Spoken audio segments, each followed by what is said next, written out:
Bonjour Hélène Frade. Bonjour Vincent. Il est l'heure de la revue de presse française.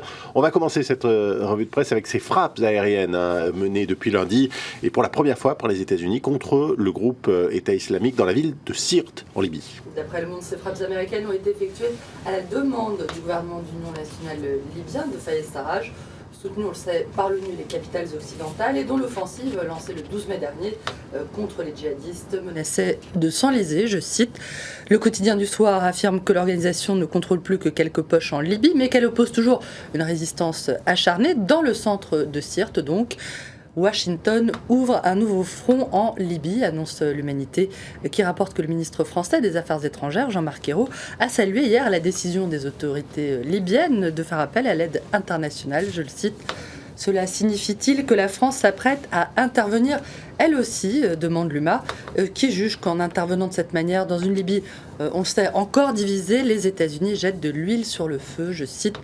Pour que l'aspect militaire fonctionne, il faut que le politique soit fort, prévient Jean-François Daguzan dans les colonnes du journal, rappelant qu'il y a aujourd'hui deux fers au feu en Libye, le gouvernement d'union nationale reconnu donc par les Nations Unies, mais aussi le gouvernement parallèle de Tobrouk, appuyé par l'armée du général Haftar, elle-même soutenue par l'Égypte et les pays du Golfe. Nous sommes dans une course à la légitimité politique, explique ce spécialiste de la Libye, pour qui le règlement de la crise passera nécessairement par une juste répartition des ressources pétrolières.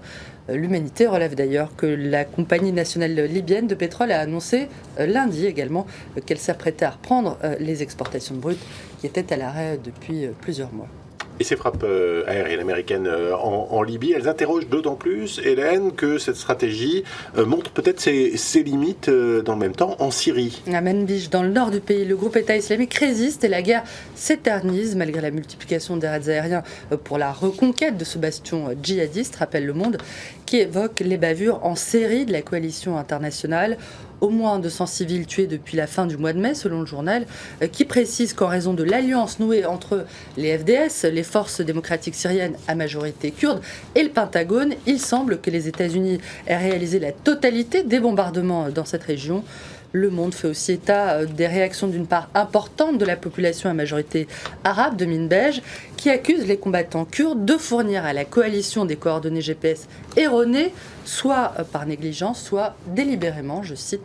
La coexistence entre les deux communautés en compétition pour le contrôle du nord de la Syrie risque d'être houleuse une fois les djihadistes partis, s'inquiète Le Monde, auquel le porte-parole des FDS aurait répondu que c'est l'organisation État islamique qui se sert des habitants comme de boucliers humains, je cite.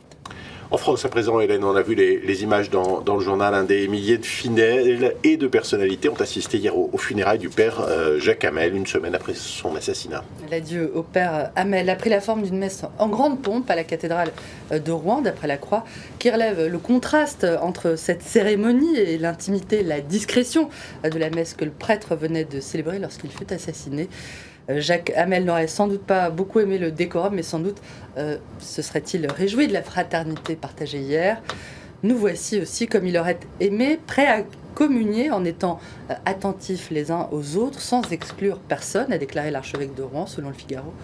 Tandis que l'Humanité salue ce matin l'adieu apaisé et fraternel au père Hamel. Des paroles dans la lignée des messages d'apaisement du pape François, qui a aussi refusé, on le sait, d'évoquer les violences islamiques sans parler des violences catholiques. Mais ce discours indigne l'extrême droite, nous dit-on, et gêne une partie de la droite française, qui l'accuse au mieux de naïveté, selon l'Obs, qui rapporte notamment cette déclaration du maire de Béziers, Robert Ménard, qui est proche du Front National. Le pape est comme ces bobos des beaux quartiers, il prône la diversité, mais il ne vit pas avec elle. Sans commentaire. Allez, un mot pour terminer, Hélène, des vacances du gouvernement. Le dernier conseil des ministres a lieu aujourd'hui, mais l'école n'est pas tout à fait finie, rappellent les Échos. 2 conseils de défense sont programmés dans les 15 jours qui viennent et l'exécutif va devoir rester sur le qui-vive pendant la trêve estivale. D'après le Parisien, Vincent, François Hollande part aujourd'hui pour Rio pour soutenir les sportifs français et défendre la candidature de Paris pour les JO 2024.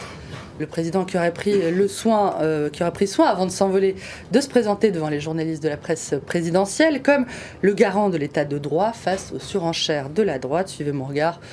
Quant aux ministres, je vous épargne, Vincent, le détail de leurs occupations estivales, mais je vous propose quand même de jeter un cil au cahier de vacances que leur a concocté l'opinion, au menu des questions de politique étrangère, de calcul mental, de grammaire, etc., etc. Alors ce QCM est un peu orienté forcément et assez pointu. Exemple, Manuel Valls, question numéro 7, aime la liberté, l'égalité, la fraternité, mais il ne sait plus qui il a nommé comme secrétaire d'État à l'égalité réelle. Est-ce Erika Bareitz, Juliette Méadel, Hélène Geoffroy? C'est évidemment Erika Bareitz, ancienne députée de La Réunion. Juliette Méadel est secrétaire d'État chargée de l'aide aux victimes et Hélène Geoffroy de la ville. Mais au fait, qu'est-ce que l'égalité réelle, demande l'opinion? Il faudra penser à le demander à Manuel Valls. Voilà, il révise donc pour ses cahiers de vacances. Merci Hélène Frade, merci pour cette revue de presse française.